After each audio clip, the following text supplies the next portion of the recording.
You will hear two people discussing an extramural course. Fill in the information you hear on the application form below. First, you have some time to look at questions 1 to 6.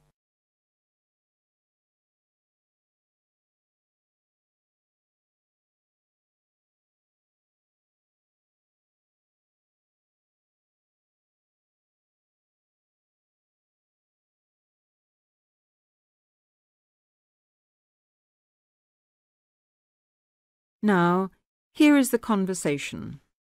Hi, Jenny. What are you doing down here? Oh, hello, Steve.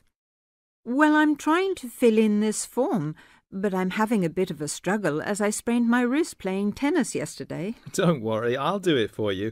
Let's have your pen. Right, fire away. Let's see.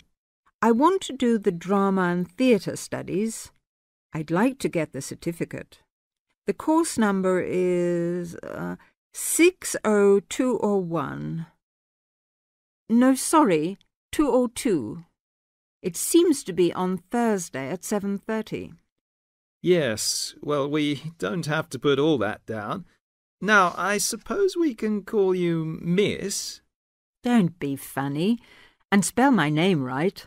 Well, if you'll have a name like Jenny McPherson, let's see, it's M-A-C. No, big M, small c, no A.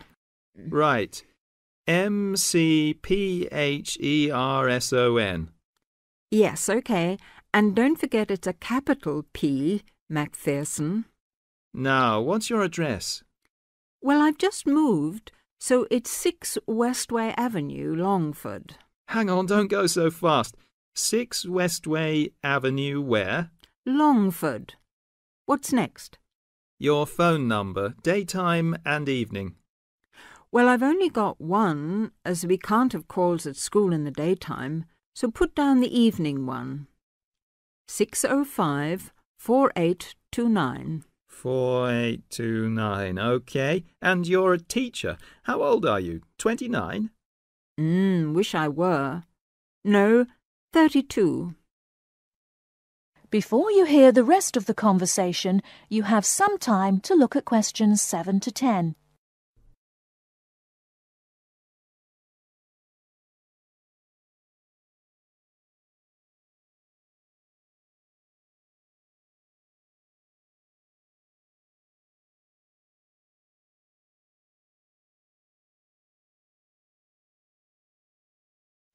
Now listen and answer questions 7 to 10. Do they want my date of birth? No, don't seem to. Just age. How about educational qualifications? Well, I've got a degree in English literature and a diploma in media studies. Media studies, right. Now, have you ever done any of these extramural courses before? No, don't think so. Although I did do something on psychodrama once. But no, it wasn't extramural, was it? That seems to be it, except for the fee. Yes, well, that's the same for all the central courses. I think £25. I suppose I have to include it with this form. Looks like it. Do you want me to write the cheque out for you? But you'll have to sign it. That is the end of part 1. You now have half a minute to check your answers.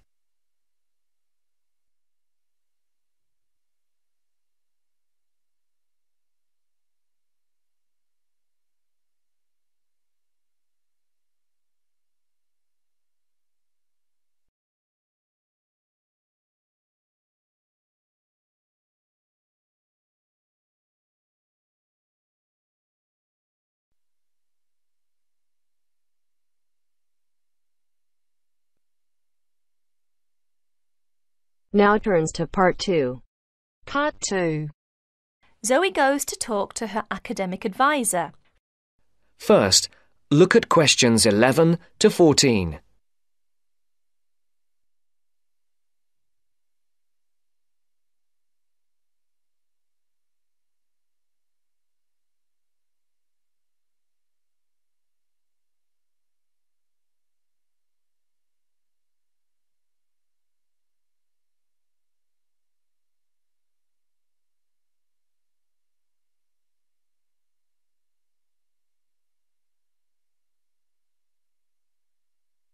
Listen carefully. How are you getting on, Zoe? Feeling at home yet? Well, more or less. There are still some things I need to buy, and I haven't found my way to all the facilities yet, but I really love the campus, and I've already made a few friends. Fantastic. Now let's see what we can do to get your studies off to the right start too. You're on the foundation course, so you can take up to 8 modules. What we advise is that you take 4 modules in the first semester and, assuming everything goes well, 4 in the second. Have you decided which you want to take in this semester? I haven't made my mind up yet. I can't decide whether to take Principles of Marketing or Introduction to International Trade. Well, that depends on your career goal. You're planning to work in the biotechnology sector, aren't you? Well, that's my present thinking, but I guess I might change my mind. Right, well, marketing is a broad general subject that you will find really useful in a number of careers. International trade, on the other hand, is more specific. That's fine if you're sure it's the sort of work you want to do.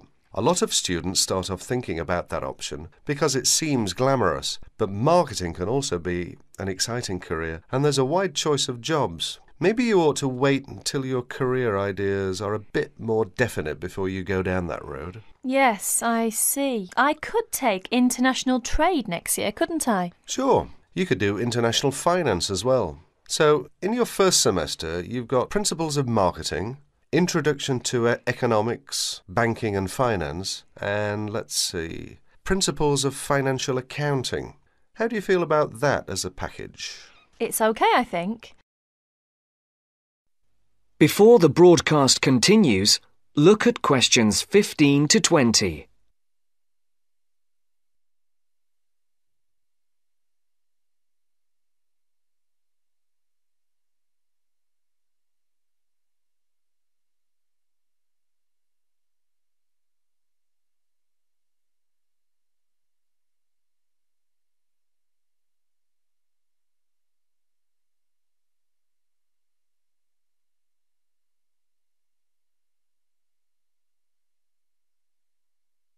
You will now listen to the second part of the talk. But I'm a bit worried about the maths. There'll be some statistics to do, won't there? Basic statistics, yes, but nothing more difficult than your last year of school maths. I know, but our maths syllabus was a bit old-fashioned. Mostly algebra, geometry, trigonometry and stuff, hardly any stats. Right, well, it sounds as if you could do with the maths brush-up course. Can I arrange for you to attend just the classes on statistics, if you like? That'd be great. I didn't want to do the whole of maths again, but the stats classes would make me feel much more confident, thanks. Hang on a minute, there's one more thing. Your English. Now, you know you have to reach a satisfactory standard in English by the end of your first year to be allowed to go on to the main BSc course. Yeah, now I'm in an English-speaking environment and I have to speak English all the time. I'm sure I'll be all right. It certainly helps, but speaking isn't everything. You'll have to get your reading up to the standards where you can understand the books on your course reading list quickly. To get the information and ideas, you need to write your essays. That means you have to develop a high level of comprehension skills. You'll never get through the course material if you try to read the books intensively from cover to cover. That's why our language skills development program gives you a series of graded academic texts to study and answer questions on a limited time. You'll probably find it hard at first, having to work against the clock without a dictionary. How can I improve my skimming and scanning skills? Good question. For that, you'll have to do a range of specially designed exercises. Sometimes these will be from a transparency, because it is often how the lecture material is presented. Sometimes I think I'll never learn all the vocabulary. English is such an enormous language. I know what you mean. English is the biggest language ever, at least 350,000 words. Even Winston Churchill only knew 60,000, so they say. But as an academic student, you can get a lot of help from the academic word list by Avril Coxhead of Victoria University. That's in Wellington, New Zealand. I've studied word lists, of course, but how does this one help? The academic word list is based on a survey of 3.5 million words of academic text. It contains 570 families of the words most commonly found in academic texts. Well, that's apart from the 2,000 most useful words in English. They come in a separate list. You can see copies of both in the library. You said word families. Do you mean words that are similar? In a way, yes. It means that all the different grammatical forms of a word are listed together, so you can see the nouns, verbs, adjectives, forms with prefixes and suffixes and so forth. It'll be clearer when you look at it. Anyway, Avril Coxhead gives you really great hints about how to learn the words, so it shouldn't be too daunting. The trouble is, I tend to forget the words I learn. Well, there are two ways you can tackle that. First, always try to learn the words in a context. Either learn a whole sentence using a word, or learn a phrase that the word typically comes in. We call phrases like that collocations. That's a new one on me. Collocations. I'd better make a note of it. You do that. You can find collocations in most modern dictionaries. Anyway, as I was saying, there's a second study aid I recommend for vocabulary learning. When you get an assignment, take a sheet of paper and write 4 headings. Words I can use, words I can recognise but can't use, words I'm not sure of, words I don't know. Don't bother with the simple words, of course. Then go back after 2 weeks and look at the list again. Can you move any of the words into a better column? That is the end of part 2. You now have half a minute to check your answers.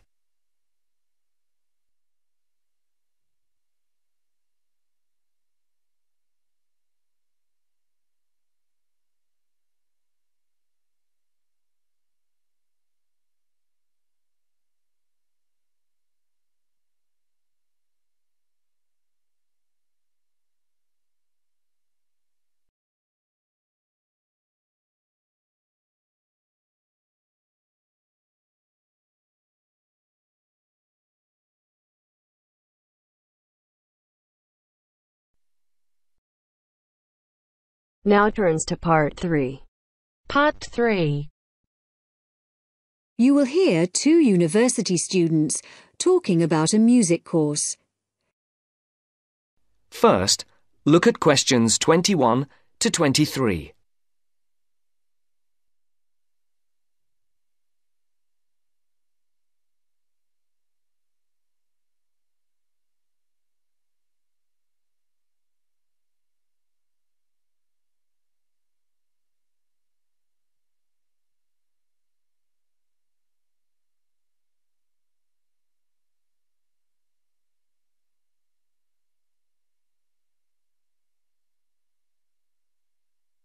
As you listen, answer the questions. Josie, come in. How are you? I'm good. Can I get you a coffee or anything? No, that's okay. I can't stay long, but you said you wanted to talk to me about that course I'm doing this semester, Music 103? That's right. Actually, I was a bit confused because I thought you were majoring in maths. That's right, I am. I'm doing 4 maths modules this year, but it's an optional course. You just choose it if you're interested, and you can do it whatever department you're in. Why? Are you thinking about doing it? Well, I'm not sure. What are the requirements? What? The course requirements. I mean, what do I need to know about music to be accepted on it? I do listen to a lot of music, everything from hip-hop and rap to classical. And I can sing, sort of. Well, for a start, one special thing about this course is that it's distance learning. You don't actually have to be at the university to do it, and you don't have lectures. So you've got to be able to work on your own without someone telling you what to do all the time. Oh? Oh. No, that should be okay, I reckon. I'm more worried about the actual musical stuff, like I don't know how to read music. That doesn't matter. They don't assume that. You'll learn as you go along. How's your maths? Not too bad. Right. Some of it's quite mathematical, so you really need to be strong there. But you play the violin, don't you? I don't play anything. You don't need to. What about computer skills? You're okay there? Yes, reasonably. Does that matter? Yes, I'd say they're essential. Like I said, it's all distance learning, so it's computer-based. Before the conversation continues, look at questions 24 to 30.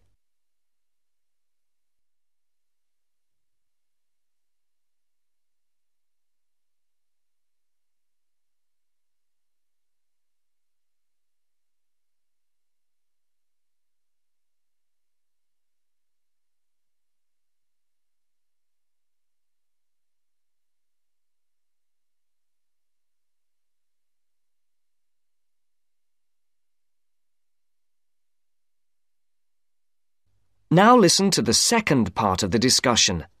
What about lectures? You don't attend any. It's all online. So lots of the students aren't here in Canada at all. They're studying from home all over the world. We've got someone from my group in Jamaica and a couple from Taiwan. Oh, and some from Hong Kong as well. So, how does it work? Oh, well, there's a multimedia course website on the internet where you can listen. You can listen and watch at the same time.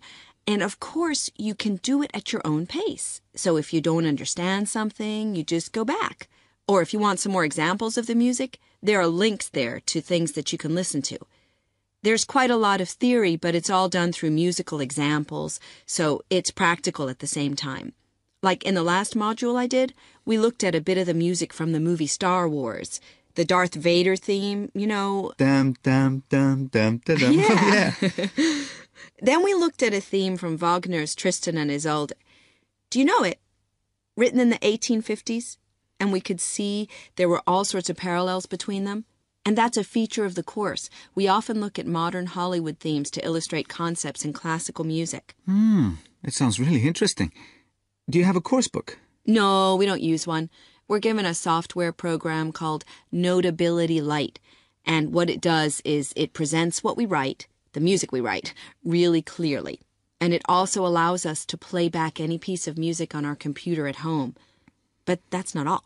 We can write our own music, quite complex stuff for various instruments, and the program plays it back to us. Plays the actual music? Yes, so it means that your computer is actually your own musical instrument.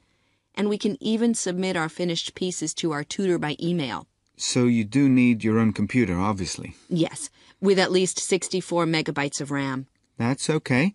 I've got 128.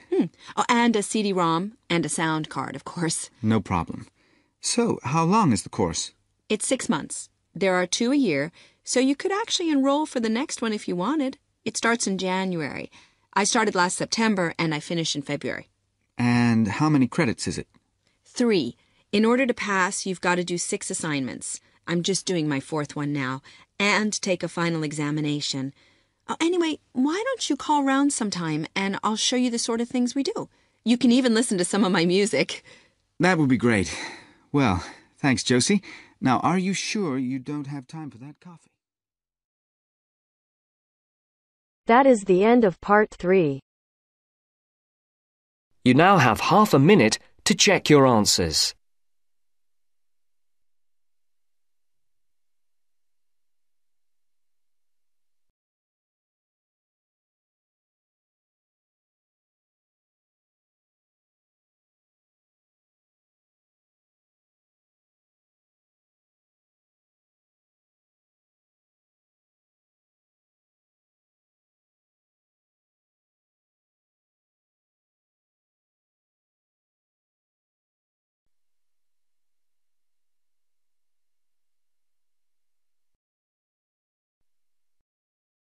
Now turns to part 4.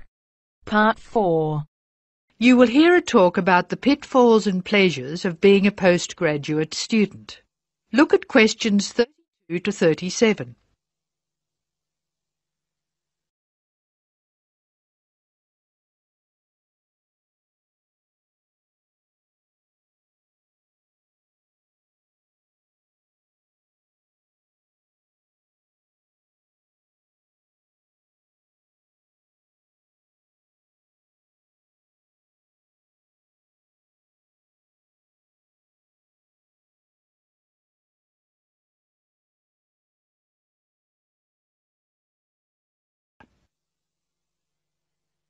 Postgraduates are about as easy to define as catching steam in a bucket.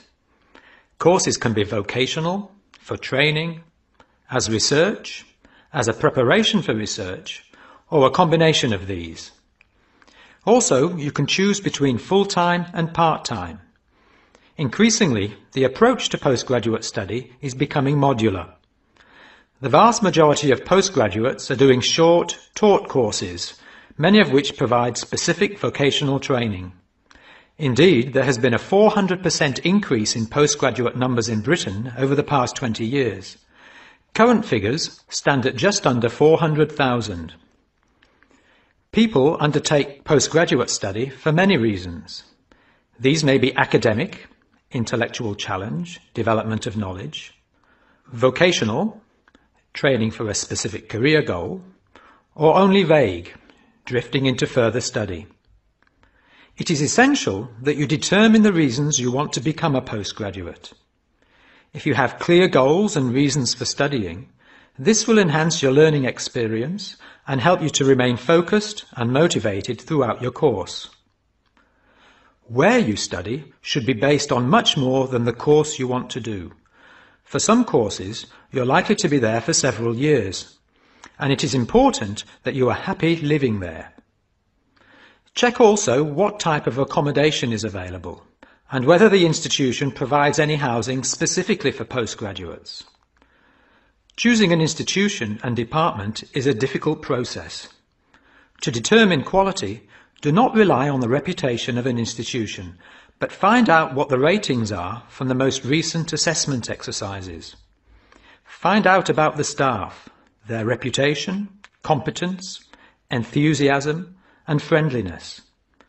Visit the department if possible, and talk to existing postgraduates about their experience, satisfaction, comments and complaints. Be very careful to check how they feel about their supervisors. Also, check what facilities are available, both at an institutional level, for example libraries, laboratory and computing facilities, and in the department, for example study room, desk, photocopying, secretarial support, etc. Everyone will have their own priorities here. I am always anxious to check the computer support available and regard it as slightly more important than library access. Your working environment and the support available to you plays an essential part in making your work as a postgraduate a positive experience. Life as a postgraduate can be very different to your other experiences of education. Things that can distinguish your experience are the level of study, independence of working, intensity of the course, the demands on your time, and often the fact that you're older than the majority of students. These factors can contribute to making you feel isolated. However, there are several ways you can make sure that this is either short-lived or does not happen at all. Many student unions have postgraduate societies that organise social events and may also provide representation for postgraduates to both the student union and the institution. Departments can also help to create a sense of identity and community, and often have discussion groups available. Don't be afraid to talk to staff about any difficulties you might be having. Of course, universities provide counselling services, but we have found that the best advice comes from talking to other postgraduates who may have faced similar difficulties. Look at questions 38 to 40.